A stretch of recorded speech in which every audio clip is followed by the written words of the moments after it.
হাই friends, সকলোকে স্বাগতম জনাইছোঁ মোৰ অন্য এটি ভিডিঅ'তে।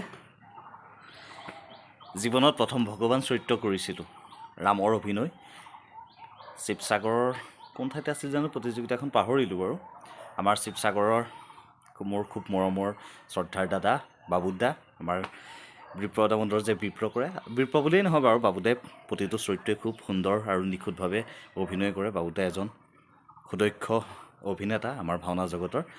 যাই কি নহওক, বাবুদাৰ আমন্ত্ৰণ পাই পেলাই ঘপককৈ কৈ দিলোঁ পাৰিম বুলি, তাৰপৰা কৰিলোঁগৈ বাৰু।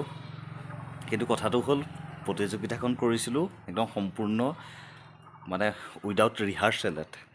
এদিন ৰিহাৰ্চেলে বুলি গৈছিলোঁ, কিন্তু বায়েন নাহিলে, গতিকে সিন্দুৰাখন প্ৰৱেশখন মাৰিবলৈও নাপালোঁ।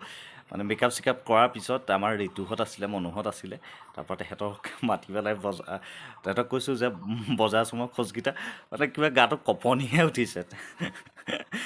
খুব ভয় খালোঁ। সেই দিনটো খুব জীৱনৰ এটা চিৰস্মৰণীয় দিন হৈ ৰ'ব। ভগৱান চৰিত্ৰ প্ৰথম কৰিবলৈ পাইছিলোঁ, তাকো প্ৰতিযোগিতাত আৰু ৰিহাৰ্চেল নোহোৱাকৈ। কেনেকুৱা হ'ব আপোনালোকে ভাবকচোন। তাৰপৰা আমাৰ লক্ষ্মণ আছিল, আমাৰ পীযুষদাই বাৰু আগতে কৰিছে, গতিকে পীযুষদাই সেইদিনাখন একদম পূৰা ডেম কেয়াৰত আছে। তাৰপৰা বিতুপন বৰদলৈ শিৱসাগৰৰ সিও কৰিছে, মানে পীযুষদায়ো কৰিছে, আমাৰ বিতুপনেও কৰিছে। নকৰাৰ ভিতৰত আছিলোঁ মই, গতিকে ভয় শংকা আৰু ভগৱানকে চিন্তা কৰি পেলাই সেইদিনাখন চৰিত্ৰটো কৰিলোঁ। পিছে ভুল নহ'ল বাৰু।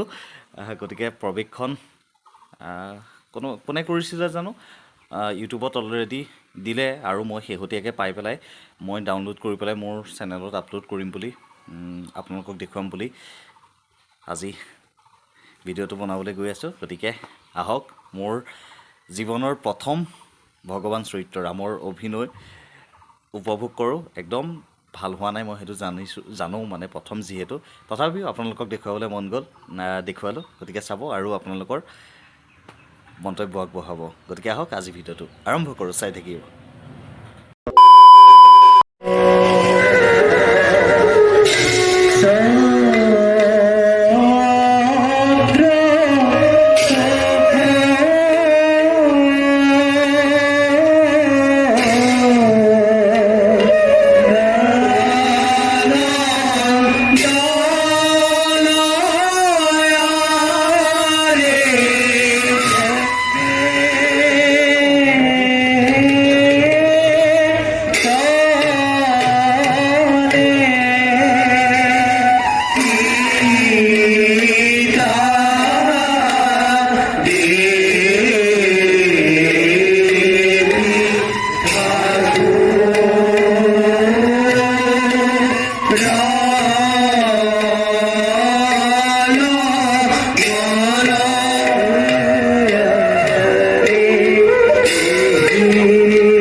সত্যৰ কাৰণে ৰাজ্য ৰাজভোগ ত্যাগ কৰি প্ৰকৃতিৰ নন্দন বনৰ মাজত অমিয়া খুব পান কৰিবলৈ পাম বুলি কৰিছিলো আশা, কিন্তু এক অবাঞ্ছিত অশান্তিয়ে মোক বিহ্বল কৰি তুলিছে।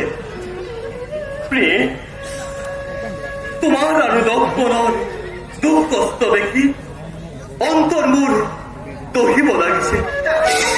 প্ৰিয়ে, তুমি ৰাজৰ্ষি জনকৰ গৃহত নানা ভোগ বিলাসৰ মাজত লালিতা পালিতা বিবাহৰ পাছত অযোধ্যা ৰাজ সিংহাসন অলংকৃত কৰাৰ তোমাৰ অধিকাৰ আছিল, কিন্তু নিয়তিৰ নিষ্ঠুৰ পৰিহাসত পৰি তুমি আজি মোৰ লগত বনবাস থাকিব লগা হ'ল। মোৰ বাবে চিন্তা নকৰিব নাই। সেই সংসাৰৰ খন্তেকীয়া ভোগ বিলাসৰ প্ৰতি মোৰ অলপো স্পৃহা নাই। মোৰ প্ৰাণৰ লক্ষ্মণ, তেওঁৰ ঠাকুৰ লক্ষ্মণ, মোৰ বাবে সেয়াই শান্তি খৰচ। নহয় প্ৰিয়ে,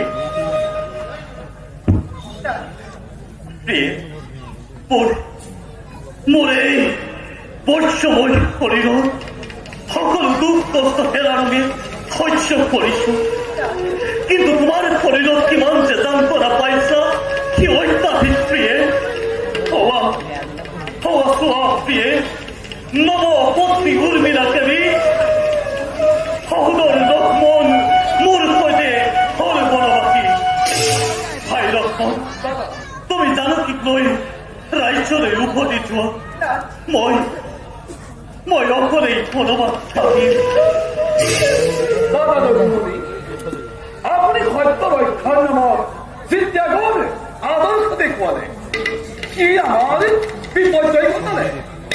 লোকে শৰীৰৰ ৰক্ত দি ৰাজ সিংহাসন ৰাজভোগ অধিকাৰ আৰু আপুনি স্বইচ্ছাই লাভ কৰা পৈতৃক সিংহাসন ত্যাগ কৰি বনলৈ আহিল। দাদা, আপোনাৰ অবিহনে ৰাজ সিংহাসন সকলো অভাৱ দাদা। প্ৰয়োজন হলে লক্ষ্মণে ক্ষুদ্ৰ প্ৰাণ বিসৰ্জন দিবলৈ কিন্তু দাদা আপোনাক এৰি মই ধৰি নাযাম।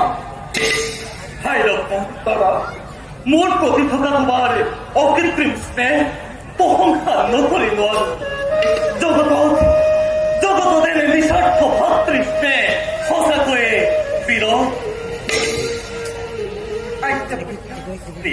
লাগিছে অমুক দেখা, মন প্ৰাণ একেবাৰে জৰ্জৰিত, খন্তে চিৰদিন নকৰিব নহয়। সঁচাকৈ বহু দূৰ আহি পঞ্চভূতৰ দেহৰ ইন্দ্ৰিয় বিৰাট যেন অৱশ হৈ পৰিছে। খন্তেক বিশ্ৰাম লৈ দেহক মই শান্তি দিওঁ বলা।